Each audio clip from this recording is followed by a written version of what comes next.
Monte Sinai, a voz ecoou, Moshe recebeu e a nós entregou, passando aos sábios a tradição, plantando a semente em cada coração. Pirkei Avot, a ética dos pais, sabedoria que não se desfaz. Na escola Kibel me Sinai, a luz brilha, refinando a alma, guiando a trilha.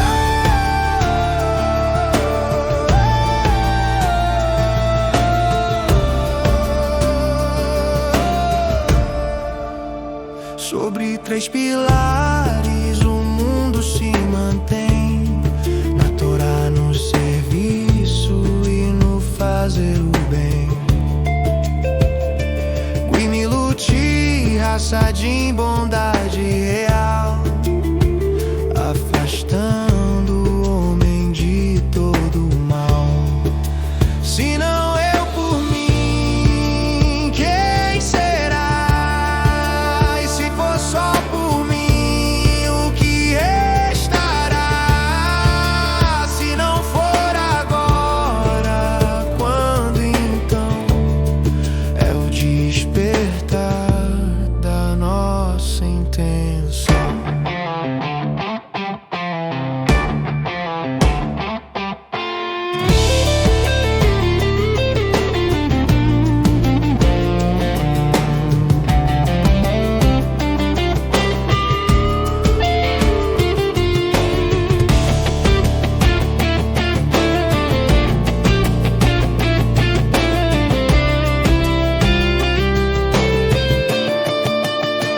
Pirkei Avot, a ética dos pais, sabedoria que não se desfaz. Na escola Kibel me Sinai, a luz brilha, refinando a alma, guiando a trilha. Caminho de luz,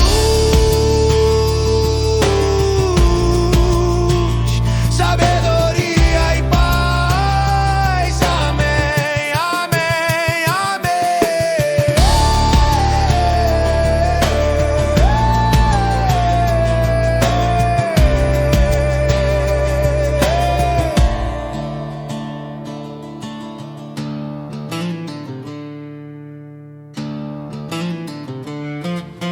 Olá e bem-vindos! Hoje a gente vai fazer uma coisa que eu pessoalmente adoro. Pegar uma única frase, sabe? Uma frase que talvez todo mundo já ouviu dezenas de vezes e colocar ela sob um microscópio místico.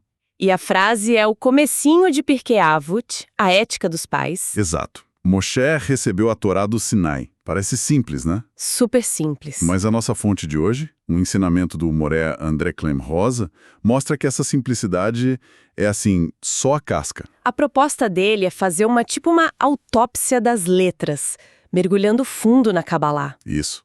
Para entender como a alma de Moshe se conecta não só com aquele evento lá no deserto, Mas com todas as gerações, até hoje. e a primeira, digamos, incisão nessa autópsia já mostra uma coisa surpreendente. Que é, O texto em hebraico, ele não diz que Moshe recebeu a Torá no Sinai, como a gente geralmente pensa. Tipo, ele estava lá e pronto, recebeu. Ah, não é um lugar. não é só um lugar. O texto usa a preposição mi Sinai, do Sinai. Do Sinai. E parece um detalhe de gramática, né? Mas na Cabala não existe detalhe sem significado. Dizer que ele recebeu do Sinai transforma a montanha. Deixa de ser o palco para virar a própria fonte. Exatamente. É como se a montanha inteira e tudo que aconteceu ali fosse o conteúdo que ele recebeu. Pera, isso muda tudo, porque se ele recebeu do Sinai, então não foi um download instantâneo. Foi um processo. Foi um processo de vida. O Moré André conecta isso de uma forma genial. Ele pega os 120 dias que Moshe passou na montanha. Que foram 3 viagens de 40 dias, certo? Isso, e ele conecta esses 120 dias com os 120 anos de vida de Moshe. O Sinai vira um microcosmo da existência dele. Foi ali que a alma dele foi forjada. E essa forja tem um nome no sistema cabalístico que é Tiferet. Tiferet, que a gente traduz como beleza ou harmonia, Mas a melhor palavra talvez seja equilíbrio. Certo. Tiferet. Para quem talvez não esteja tão familiarizado, o que isso significa na prática? Porque Moshe é essa figura do equilíbrio. Então, pensa na Sefirot como um sistema de forças. De um lado, você tem Hesed, que é a bondade pura, o amor que se expande sem limites. A misericórdia total. E do outro, você tem Gevurah, o rigor, a disciplina, o julgamento, os limites. Se você só tem bondade, vira caos. Se só tem rigor, vira crueldade. Faz sentido. Tiferet é a Sefirá que fica bem no meio. É o ponto de equilíbrio que harmoniza essas duas energias. E Moshe era isso. Ele precisava trazer a lei, o rigor, mas com uma base de amor e compaixão pelo povo. Ele era essa ponte. Uma ponte entre o divino e o humano, a lei e a misericórdia. E a análise vai mais fundo, né? Entra na matemática das letras, na gemátria. Sim, e é aqui que a conexão fica, assim, quase palpável. Para quem não conhece, gematria é essa ideia de que cada letra hebraica tem um valor numérico. E palavras com o mesmo valor têm uma conexão de essência. Exato. E a conexão aqui é de arrepiar. O nome Moshe, em hebraico, soma 345. Ok, 345. Acontece que esse é exatamente o mesmo valor numérico de El Shaddai, um dos nomes de Deus. Uau! Ok, então o nome dele não é só um nome, é uma equação. Ele é numericamente igual a um nome divino. O que isso quer dizer sobre o papel dele? Quer dizer que ele era o canal perfeito. A ideia é que a Torá superior é uma luz espiritual, algo que a nossa mente não consegue, pegar direto. É uma energia muito alta. Exato. Para chegar no nosso mundo, essa luz precisou ser condensada em letras, em palavras. Moshe, com essa equivalência numérica, era como se fosse o único com a voltagem certa para receber essa carga toda sem queimar o sistema, sabe? Ele não era só um mensageiro. Ele era o transformador. Isso. E essa transformação não foi um processo fácil. O material ressalta uma coisa que eu nem lembrava direito. Moshe subiu ao monte não uma vez, mas 8 vezes. 8 vezes. O que, honestamente, parece meio ineficiente. Por que tanta burocracia divina? Essa repetição toda sugere que algo estava dando muito errado, né? Ou sugere que o processo em si era a mensagem. As 8 subidas mostram que não foi um monólogo divino, foi um diálogo super intenso, complicado. E no meio disso tudo acontece a crise do bezerro de ouro. Pois é. O povo falha, as primeiras tábuas são quebradas, Moshe tem que subir de novo, tem que interceder, negociar. Cada subida era parte de uma retificação, de um tikkun, um conserto. E ele não estava consertando só o erro daquela geração. Não, ele estava estabelecendo um modelo de arrependimento, perdão e reconstrução para todas as gerações futuras. A Torá não foi entregue prontinha, ela foi conquistada. Certo. Até aqui a gente está falando de Moshe como esse canal, essa figura de equilíbrio. Mas aí o ensinamento dá um salto que, nossa, parece gigantesco. Ele conecta Moshe com Noé. Noé, o Noé da Arca. Parecem personagens de universos diferentes. Como que se constrói essa ponte? A ponte é o conceito de Gilgul, a reencarnação. Mas não no sentido simples de repetir uma vida. É a ideia de uma alma que volta para corrigir ou completar uma missão. Um tikkun da própria alma. Efeito. A análise que o Moré André faz é brilhante. Pensa em Noé. Ele foi chamado de justo em sua geração. Quando veio o decreto do dilúvio, ele seguiu as ordens. Construiu a arca, salvou a si mesmo, a família, os animais. Fim. Ele não tentou salvar mais ninguém. Não argumentou com Deus, não rezou pela geração dele. Ele cumpriu a ordem e se fechou na arca. Foi passivo. Totalmente. O foco foi a própria sobrevivência. E o ensinamento conecta isso com a palavra hebraica para a natureza, a teva. A gimátria é 86. Que é a mesma de Eloquim. Exato. O nome de Deus ligado à justiça estrita, ao rigor.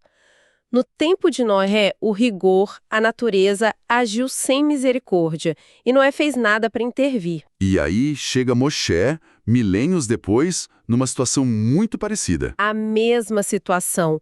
O povo peca com bezerro de ouro e a sentença divina é a aniquilação total, é o teste de fogo. E a reação de Moshe é o exato oposto. O oposto completo. Ele não se esconde, ele se joga na frente, ele sobe a montanha, argumenta com Deus, e aí ele fala a frase mais corajosa de todas. Se vais destruir o povo, então risca meu nome do teu livro. Ele oferece a própria alma, a própria eternidade para salvar os outros. É o autossacrifício que faltou em Noé. Ele veio fazer o tikkun, a correção daquela falha. Precisamente, ele manifestou o Hesed, o amor incondicional, que Noé não conseguiu, e a beleza disso está no nome. O nome Noar, se você lê as letras hebraicas ao contrário... Vira Ren, graça. Exato. É como se a graça estivesse ali, latente, adormecida dentro de Noé. Moshe veio para despertar essa graça, para virar o nome ao contrário e manifestar o potencial oculto. Que doideira, ele transformou rigor em misericórdia. Exatamente. A alma aprendendo. Mas essa energia, essa força de Moshe, ela parou com ele ou ela continua presente de alguma forma? Ótima pergunta. E a resposta é não, não parou. E é aí que o ensinamento se conecta com a gente, hoje. Tem uma passagem no Zohar que diz: uma geração vai e outra vem. Certo. A leitura mística disso, principalmente numa parte chamada Haya Meheina, o pastor fiel, é radical. A geração que vai e vem é, na verdade, um aspecto da alma de Moshe. Como assim? A alma do pastor fiel continua se manifestando, se vestindo nos grandes sábios e líderes de cada geração. Moshe não é só uma figura do passado. Ele é uma consciência contínua. Então os grandes mestres ao longo da história seriam canais dessa mesma consciência. O material dá algum exemplo disso? Dá o exemplo clássico, a famosa disputa entre os dois maiores sábios do Talmud, Hillel e Shammai. Que define muito do judaísmo, né? Demais. A escola de Shammai era super rigorosa, focada na letra da lei. Já a escola de Hillel era conhecida pela paciência, pela inclusão, por uma abordagem mais suave. Hillel ligado à energia de Hesed, a bondade, e Shammai a Gevurah, o rigor. Perfeito. E a lei judaica Halachá quase sempre segue a opinião de Hillel. A pergunta é, por quê? E a resposta mística é? A resposta mística é que Moshe, como essa consciência que continua, orou para que a abordagem de Hillel prevalecesse, para que a Torá fosse um instrumento de amor e não só de exclusão. A alma de Moshe garantiu que a misericórdia tivesse a palavra final. Uau! Então essa disputa não é só uma briga de opiniões, tem uma raiz espiritual muito mais profunda. E o ensinamento localiza a origem de todas essas disputas, de todas elas, num único evento. Lá no final da vida de Moshe, o povo está com sede, e Deus fala para ele: Fale com a rocha. Isso. Use o poder da palavra, da suavidade, mas Moshe está frustrado com o povo, está irritado, e em vez de falar, Ele golpeia a rocha 2 vezes. e a água sai, mas esse ato é considerado a maior falha dele, o que o impede de entrar na Terra Prometida. Mas qual a conexão disso com as disputas dos sábios? A conexão é poética e profunda. Pensa que a sabedoria divina era para fluir como um rio, um fluxo único. Ao golpear a rocha, um ato de rigor, que Gevurah, Moshe essencialmente quebrou a fonte. Quebrou o fluxo. A água da sabedoria ainda saiu, mas em vez de um rio, saíram gotas, fragmentos. Cada sábio, a partir dali, pega uma dessas gotas para analisar. Por isso as interpretações são diferentes. Por isso existem as disputas, as mahloket. Exato, eles estão olhando para partes diferentes do mesmo fluxo original que foi fragmentado naquele momento. Que imagem poderosa! A forma como o conhecimento é transmitido afeta a natureza dele. E isso nos leva à parte final da análise, que também tem um número, 515. As orações de Moshe. As súplicas dele para entrar em Israel. O pedido foi negado, mas ele tentou. A palavra na Torá é Vayhat-Hanan, e eu supliquei. E ele orou 515 vezes. Por que esse número? Com certeza não é à toa, né? De jeito nenhum. Em Gematria, 515 é o valor da palavra tefilá, Oração. a própria palavra oração. Ou seja, as 515 súplicas dele eram a essência da oração. E não era um pedido egoísta, tipo, me deixa atravessar o rio. Era algo maior. Era a tentativa de realizar a maior união cósmica. Em termos cabalísticos, ele estava tentando pegar a Sefira mais baixa, Malhut, que é o nosso mundo físico, e conectar ela direto com uma Sefira superior, Binah, o entendimento. Ele estava tentando unir céus e terra. De forma permanente, curar a fratura espiritual de todas as falhas.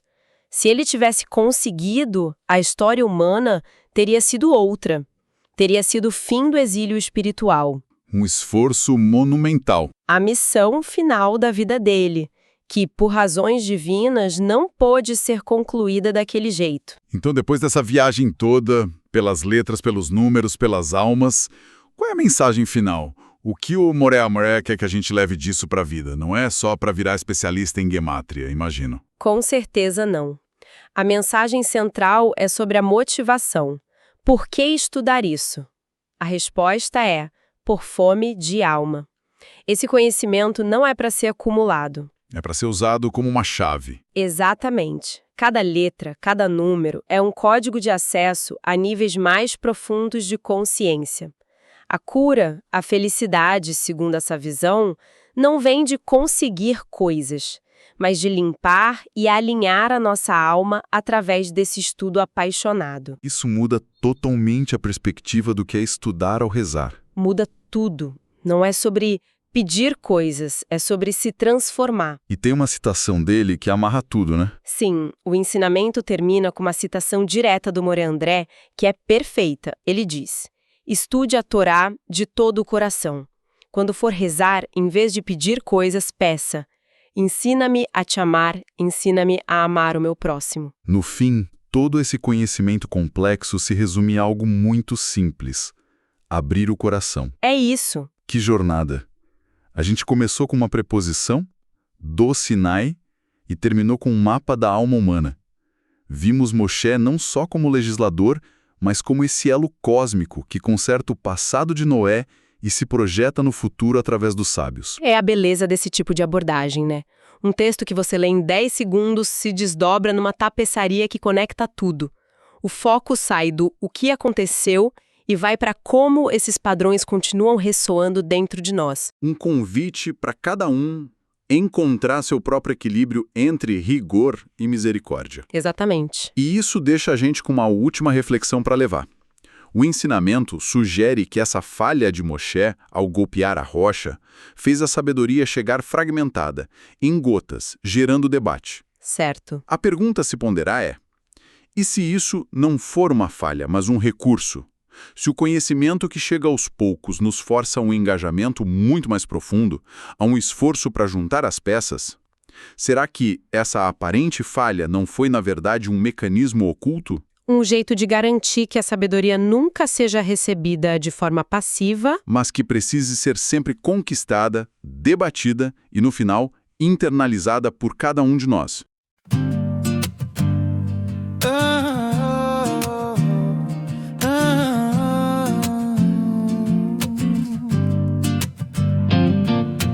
Do Monte Sinai a voz ecoou Moshe,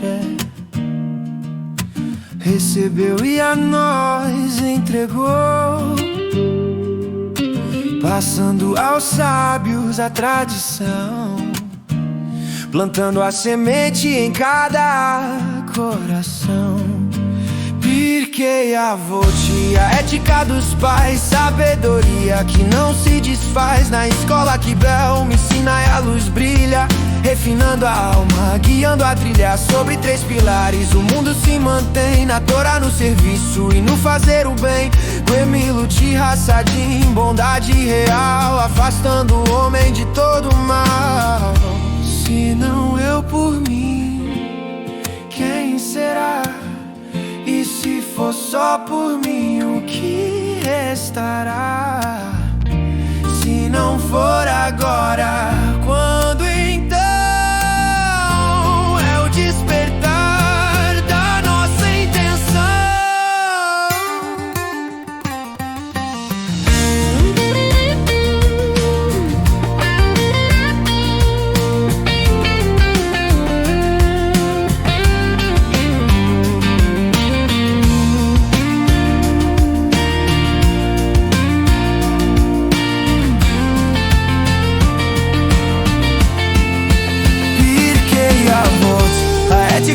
pais, sabedoria que não se desfaz. Na escola que Bel me ensina e a luz brilha, refinando a alma, guiando a trilhar. Caminho de luz, sabedoria e paz. Amém.